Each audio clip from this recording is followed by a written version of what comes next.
খালেদা জিয়াকে এক নজর দেখতে এসে দেখতে পারছি না। সবাই বলছে না, খালেদা জিয়াকে দেখা যাবে না। জেলে থাকাকালে হাসিনার কোনো ট্রিটমেন্ট দেয়নি। হাসিনা আমার মাকে মারার ষড়যন্ত্র করেছে। উনি 3 বার প্রধানমন্ত্রী, আমাদের উনি আপসের নেত্রী খালেদা জিয়া। আমি খালেদা জিয়াকে দেখতে এসেছি। আমি খালেদা জিয়া আমার মা। ওনার এখন যে অবস্থা, এখন কেউ ওনাকে দেখতে দেবে না আমি জানি। এখন ওনাকে দেখার কারো সাধ্য নেই।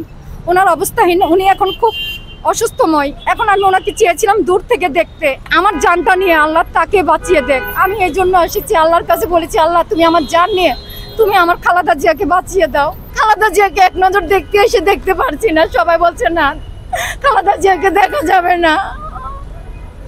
আমি দূর থেকে আমার মাকে দেখে চলে যাব। আমি আর কিচ্ছু করব না। দূর থেকে শুধু আমি আমার মাকে দেখব।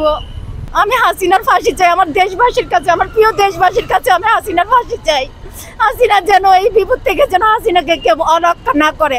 আমি দেশের উপদেষ্টা, প্রধানমন্ত্রী, প্রধান উপদেষ্টা সবার কাছে জানাতে চাই, হাসিনার যেন ফাঁসি হয়। হাসিনার কারণে আজ আমার মা এই জায়গায়। আমার মা আজ 17 বছর আমার মা অনেক কষ্ট করেছেন। আমার মা কারোর সাথে একটু সুন্দরভাবে কথাও বলতে পারেনি। তার 2 ছেলে, এক ছেলে মারা গেছে, আরেক ছেলে আসে, ওই ছেলেকে উনি ঠিকভাবে দেখতে পারছেন না।